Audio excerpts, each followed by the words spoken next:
Secular group of individuals to share their fruitful opinions and ideas on the effect of pollution in India. Air, water, and land. Three major components have been vigorously degrading, and we stand responsible without doubt.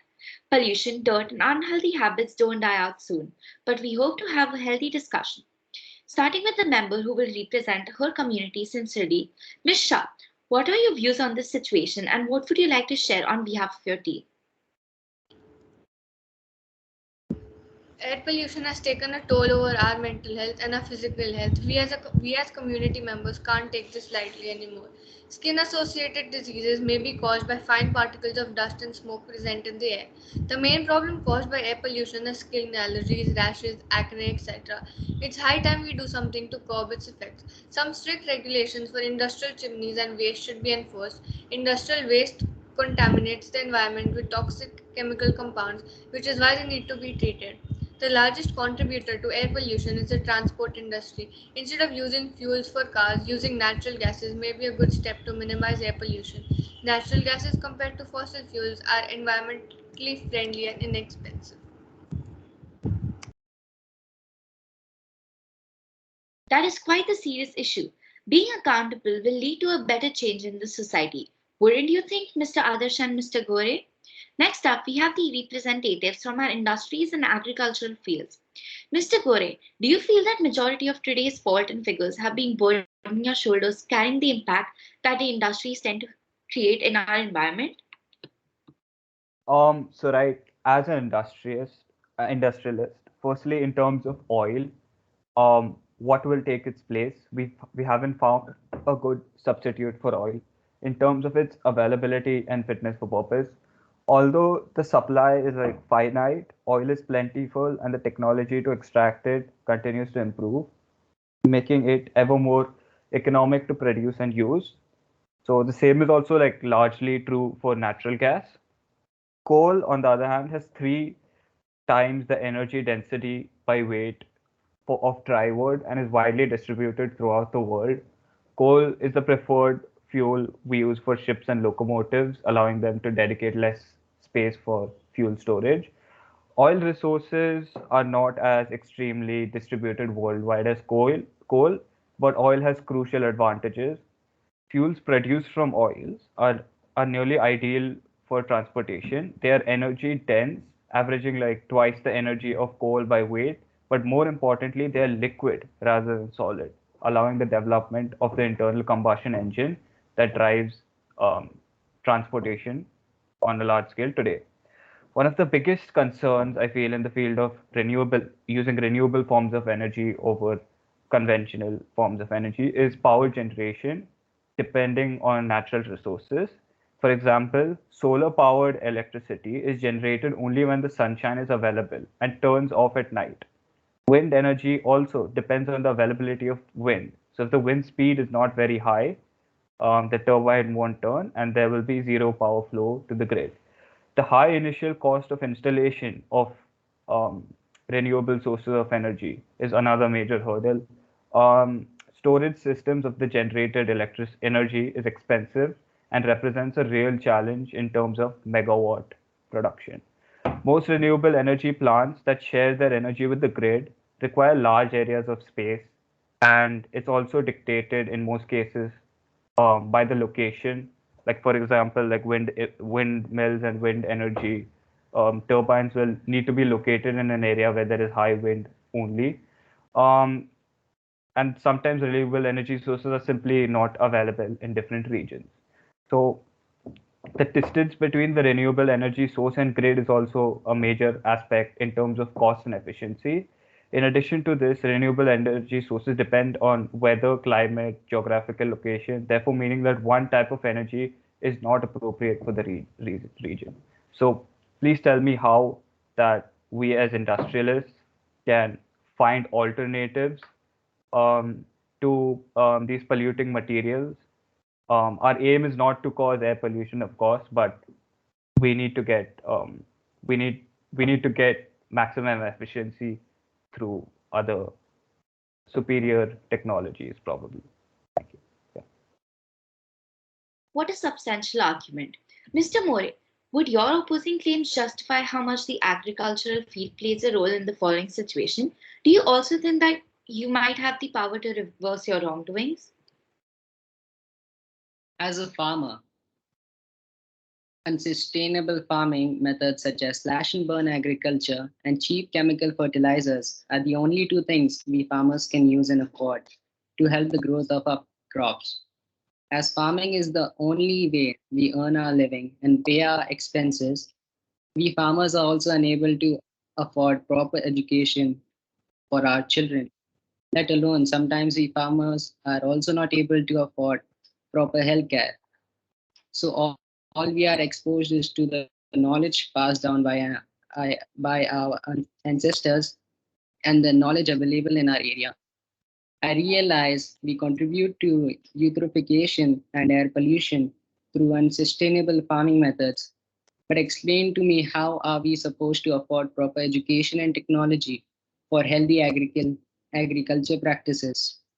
On the other hand, I accuse the industrial uh, sector for the major cause of land poisoning and air pollution.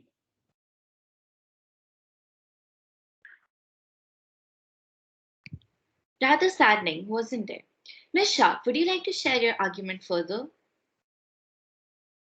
Yes, I agree to you, but poor air quality and high pollution levels are prone to hazardous health risks. Such deleterious implications can lead to both minor respiratory disorders and fatal diseases. It was inferred that the studies conducted worldwide had similar conclusions regarding the impact of pollutants on humans. Indian studies concluded that around 1.1 million deaths in 2015 were the result of being exposed to air pollution. A total of 92,380 lives would have been saved if control measures were applied in transport, residential industries, and energy sectors, which are some of the prominent contributors to air pollution. The number of premature deaths in Mumbai due to air pollution was recorded 2,800 in 1995, which later increased exponentially to 10,800 in 2010. In Kolkata, the premature deaths were estimated to be around 13,500 in 2010. Similarly, Delhi reported around 18,600 premature deaths per year. Quite insightful. Interesting, but ex- expert opinions have a huge impact. So, moving on, we have Dr. Sai and Professor Kirtan who would like to exchange their thoughts on how it's leaving a huge imprint on our flora and fauna. Dr. Sai, please do continue.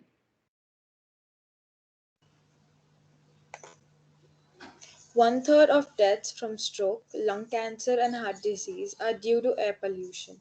These chemicals are toxic and dangerous. If inhaled, uh, this is having an equivalent effect on human health. These chemicals, which actually affect the lungs, can destroy a person and lead to death. Asthma attacks, breathing ozone, and particles which are uh, which are spread by pollution can lead to increased asthma attacks, which can result in the emergency rooms and hospital admissions, not to mention missed work and schools. Cardiovascular diseases, which are increased by air pollution to the risk of both heart attacks and stroke. Children with uncontrolled asthma and people living in poverty, vulnerable populations may experience more health effects because these populations already have higher rates of and lung conditions. When fossil fuels are burned, they release nitrogen oxides into the atmosphere, which contributes to the formation of smoke and acid rain. Activities through urbanization, industries, mining, and exploration are at the front of global environmental pollution, which also has major negative impact on human health. Thank you. I request Mr. Kirtan to take over. Thank you, Sai. I am Professor Kirtan. Yes, I agree with my fellow colleague. Air pollution has been a health and environmental hazard for a long time in India. Unfortunately, in 2019, based on our statistics, Out of the 30 recorded cities with high levels of pollution around the world, India made it into the majority of the list, with 21 cities present on the register. We have been working on this nationwide problem, but if we don't come together and have the similar mindset, there are going to be consequences, which will affect us humans, from long-term effects such as heart disease to lung cancer to short-term effects from pneumonia and bronchitis. In 2019, India recorded 1.9 million premature deaths due to the air quality in India. Well, India's air quality will not only cause harm to humans, even animals can get severely affected from this air pollution.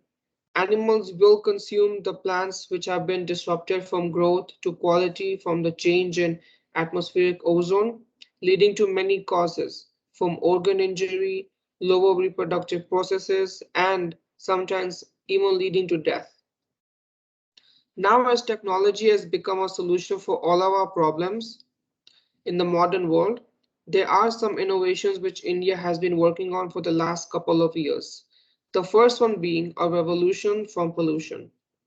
This is an emission control device which is set in diesel generators. This will capture approximately 90% of the harmful emission and will turn them into ink. Now, isn't that an artistic invention? The second one being solar ferry, which is a naval genius. This is India's first solar ferry. The 7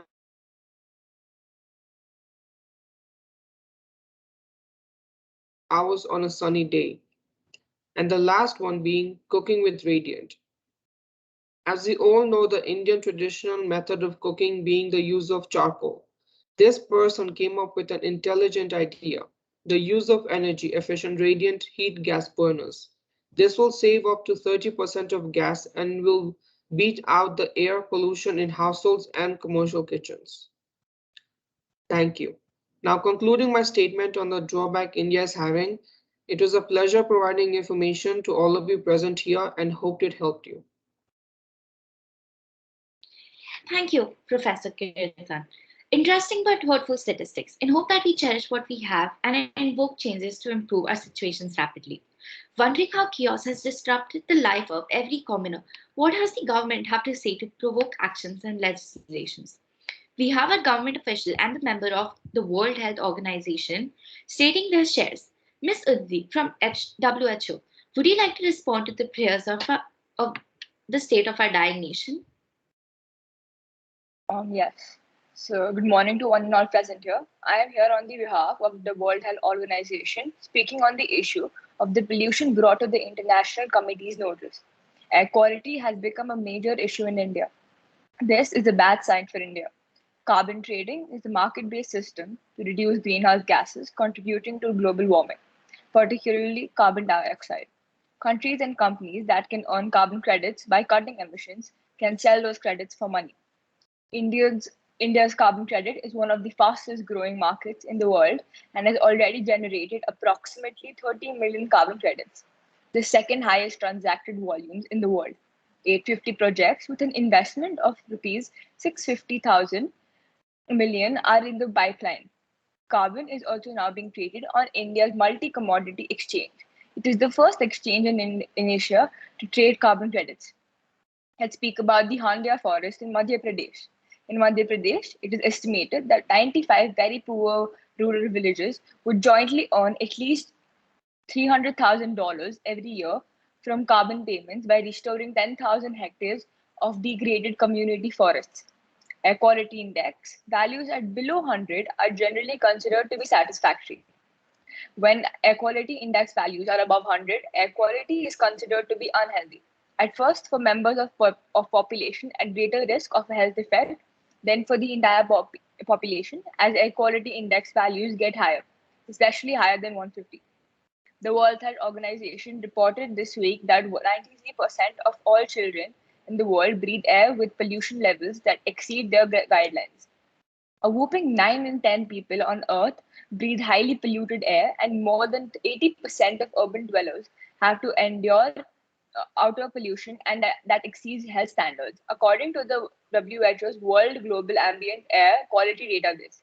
Now I will be presenting you some statistics that the World Health Organization has recorded.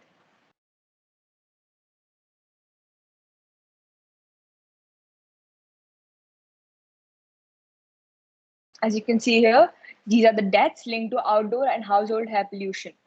7 million people die prematurely every year from air pollution, both household and outdoor, among these deaths. This is the air quality index in India, and it is terrible. Here, and the highest is in Central Delhi, and we have to get it into control, or else the situation is going to become worse.